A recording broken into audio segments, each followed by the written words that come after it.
Obviously, there were a couple of early incomings. A lot of them, I don't want to say feel like old news. Obviously, Alfie Jones, Abdullah Kante, Callum Britton all came in. Josh Coburn obviously went out very early as well. The first major outgoing for me was Rav Vandenberg. Obviously, that was that was one that I always expected to happen in terms of I never expected us to get more than 2 years out of Rav. I always thought this would be the summer he'd realistically leave. But what was the sort of the dealings around that one, Craig, and the fee we got for him and how he left? Because we understand he wanted to leave, but I thought given the season he'd come off the back of last season as well, it seemed like it was a decent deal for Boro, wasn't it? The money we got from him in the end. Yeah, I think so. And I'm very much like similar kind of thinking to you in that when he came, we know he turned down top European clubs to come to Boro. So, he made clear that when he came to Boro, he was coming to play football, but his aspirations were high. And I do believe, even though he didn't have the best of seasons last season, I still think he has a very high ceiling. I wouldn't at all be surprised to see him eventually end up at a top European club. Obviously, his move to Cologne this summer is very much similar to Boro in that it's once again inspired by what he feels is taking another step up, but still one where he feels he can play football regularly.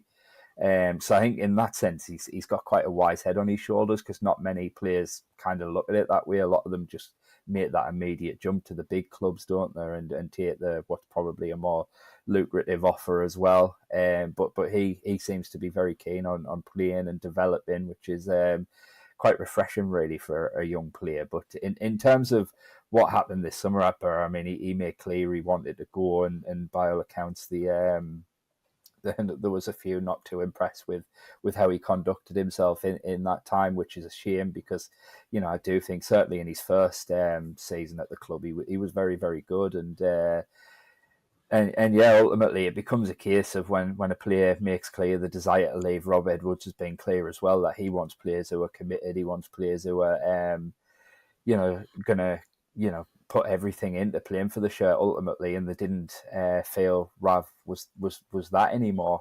So they negotiated the best deal they could get, and I think the big thing really is not only with that money from Rav were they able to replace Rav, and probably getting, they already brought Alfie Jones in, but then they went and signed Adilson Melanda, who feels like that's another kind of eye-catching, exciting transfer with the future in mind. But they were able to use that money to sign and strengthen other areas of the team as well. So, ultimately, I think, particularly with a centre-back, especially with a centre-back, you probably feel like if you can get good money for a centre-back, you take it because, they're replaceable ultimately, more so than, say, losing your 20-goal a season striker like they did in January with Emmanuel Latte-Laff. A centre-back's probably a lot easier to replace, I'd argue. Yeah, how much truth was there to sort of the early whispers around Boro's transfer window that we had to sell to buy? I know we always assume we've got to sell somebody to obviously invest to a degree, but obviously Rav went, Azaz went as well. I'd like to sort of get your thoughts on that specific outgoing a little bit later, but how much truth was there to Boro's sort of financial situation? Because I know early doors, there was a few question marks around Steve Gibson and the money he could put in, and others were saying we've got plenty of room with PSR. So, was there any truth in Boro needing to sell to buy? Was getting rid of Rav sort of pivotal in that? Yeah, I think ultimately selling the players that they have has been pivotal to the incoming business because although they were fine in terms of PSR after selling like Elaf and other players, ultimately year by year, Borough is still a loss making business, and on a day to day basis it loses money. And ultimately the whole point of coming into this kind of strategy and the way of working since bringing Kieran Scott into the club was to try and turn the club's finances around after a difficult period during and coming out of COVID. The whole point is to try and make it a more self-sustainable club.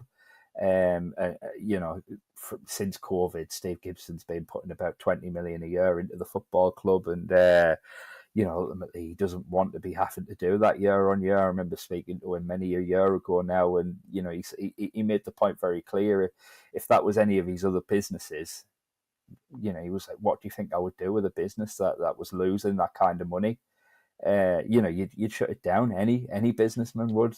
you don't run a business at that kind of loss. But football's obviously very different, and Steve Gibson's kind of affiliation and to Middlesbrough Football Club makes that very different. But nevertheless, you still want to run it as an effective business, and so ultimately Middlesbrough do want to be a self-sustainable club, and that means you have to try and kind of balance the books, if you like, as best you can. So ultimately, to make the signings, they have to make the sales too, and I think that's only fair. You can't, or you shouldn't be expecting an owner to kind of prop up as much as Gibson has been in recent years.